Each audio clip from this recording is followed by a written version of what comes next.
जय श्री कृष्णा सा। आप सभी का मेरे चैनल पर स्वागत है। आइए सुनते हैं शनिवार की व्रत कथा। शनिदेव पक्ष रहित होकर अगर पाप कर्म की सजा देते हैं तो उत्तम कर्म करने वाले मनुष्य को हर प्रकार की सुख सुविधा एवं वैभव भी प्रदान करते हैं। शनिदेव की जो भक्ति पूर्वक व्रतोपासना करते हैं वह पाप की ओर जाने से बच जाते हैं, जिससे शनि की दशा आने पर भी उन्हें कष्ट नहीं भोगना पड़ता। शनिवार की व्रत कथा।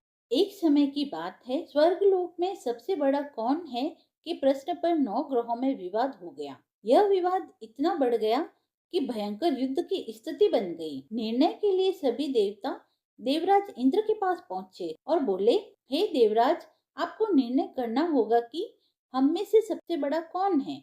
देवताओं का प्रश्न सुन इंद्र उलझन में पड़ गए। फिर उन्होंने सभी को पृथ्वीलोक में उज्जैनी नगर में राजा विक्रमादित्य के पास चलने का सुझाव दिया। उज्जैनी पहुंचकर सब देवताओं ने अपना प्रश्न राजा विक्रमादित्य से पूछा, तो वह भी कुछ देर के लिए परेशान हो उठे, क्योंकि सभी देवता अपनी अपनी शक्तियों के कारण महान थे।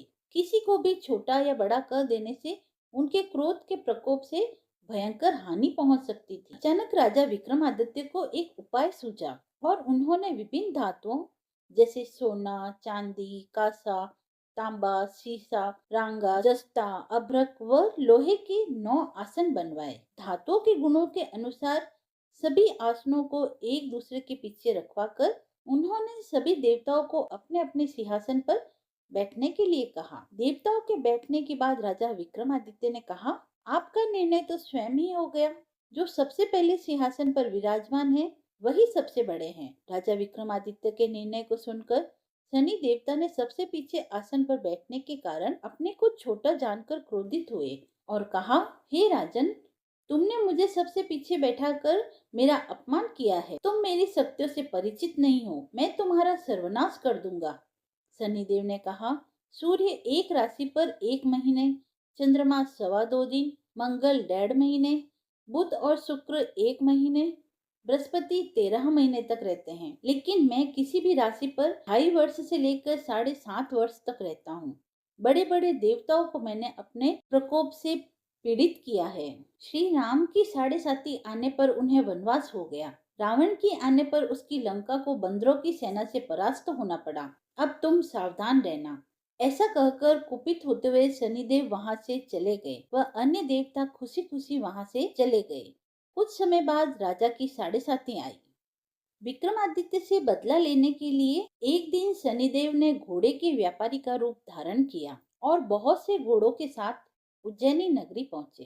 राजा विक्रमादित्य ने राज्य में किसी घोड़े के व्यापारी के आने का समाचार सुना तो अपने अश्वपाल को कुछ घोड़े खरीदने के लिए भेजा। अश्वपाल ने जब वापस लौटकर इस बारे में राजा विक्रमादित्य को बताया तो उन्होंने खुद आकर एक सुंदर और शक्तिशाली घोड़ा पसंद किया। घोड़े की चाल देखने के लिए राजा जैसे ही उस घोड़े पर सवार हुए वह बिजली की गति से दौड़ पड़ा। तेजी से दौड़ता हुआ घोड़ा राजा को दूर एक जंगल में ले गया और फिर वहां राजा को घिरा कर गायब हो गया। राजा अपने नगर लौटने के लिए जंगल में भटकने लगा पर उसे कोई रास्ता दिखाई न दिया। राजा को भूख प्यास लगने लगी। बहुत घूमने पर उसे एक चरवाहा मिला। राजा ने उससे पानी मांगा। पानी पीकर राजा ने उस चरवाहे को अपनी अंगूठी दे दी और उससे रास्ता पूछकर जंगल से निकलकर पास के एक गांव में चला गया। वहां पर उसने एक सेठ की दुकान पर जलपान इत्यादि किया और अपना नाम उज्जैन निवासी विका बताया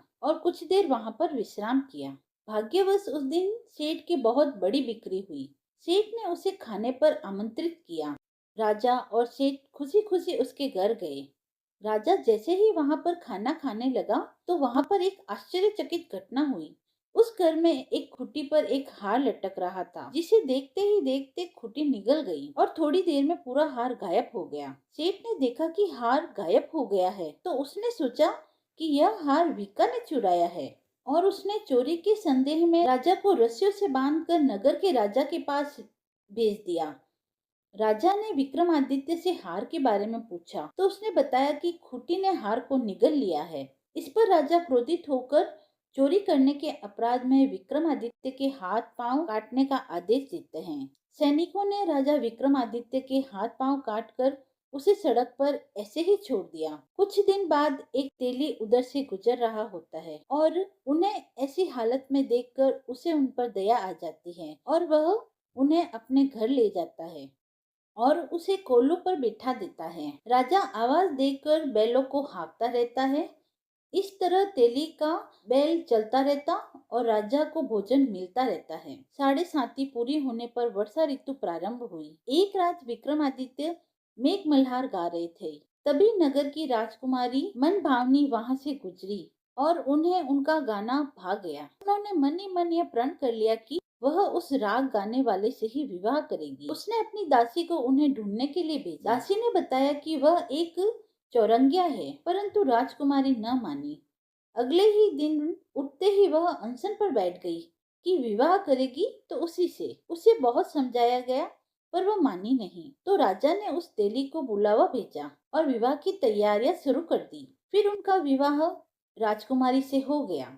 राजा विक्रमादित्य और राजकुमारी विवाह के बाद तेली के घर में ही रहने लगी। और एक रात स्वप्न में शनिदेव ने राजा से कहा, राजा, तुमने मेरा प्रकोप देख ही लिया होगा। मैंने तुम्हें अपने अपमान का दंड दिया है। राजा ने शनिदेव से क्षमा मांगी और कहा, हे शनिदेव, आपने जितना दुख मुझे दिया है उतना अन्य किसी को न देना, क्योंकि राजा होने के कारण मैं तो इतने दुख सह गया पर मेरी प्रजा इतने दुख सहन नहीं कर सकेगी। शनिदेव ने कहा, राजा, मैं तुम्हारी प्रार्थना स्वीकार करता हूँ। जो कोई स्त्री पुरुष मेरी पूजा करेगा, शनिवार को व्रत करेगा, व्रत कथा सुनेगा, उस पर मेरी अनुकंपा बनी रहेगी। प्रातःकाल राजा विक्रमादित्य की नींद खुली तो अपने हाथ पांव देखकर राजा को बहुत खुशी हुई और उन्होंने मन ही मन शनिदेव को प्रणाम किया। राजकुमारी भी राजा के हाथ पांव सलामत देखकर आश्चर्य में डूब गई। तब राजा विक्रमादित्य ने अपना परिचय देते हुए शनिदेव के प्रकोप की सारी कहानी सुनाई।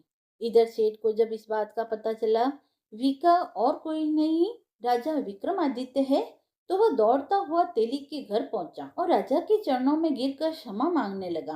राजा ने उसे क्षमा कर दिया, क्योंकि यह सब तो शनिदेव के प्रकोप के कारण हुआ था। सेठ राजा को अपने घर ले गया और उसे भोजन करने का आग्रह किया। भोजन करते समय वहां एक आश्चर्यजनक घटना घटित हुई। सबके देखते देखते उस खूंटी ने हार उगल दिया। यह देखकर सेठ जी के आश्चर्य की और खुशी की सीमा न रही और सेठ जी ने अपनी बेटी श्री कंवरी से पारिग्रहण करने का निवेदन किया। राजा ने इस निवेदन को सहर्ष स्वीकार किया। कुछ समय पश्चात राजा अपनी दोनों रानियों मनभावनी और श्री कंवरी को सभी उपहारों सहित लेकर उज्जैनी नगरी में पहुंचे।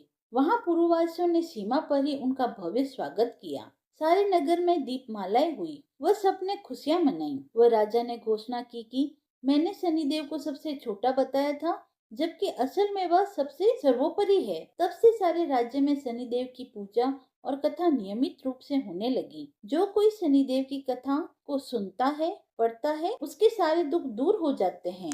कथा समाप्त हुई। यदि आपको कथा पसंद आई हो तो आप मेरे चैनल को लाइक करें, सब्सक्राइब करें। धन्यवाद।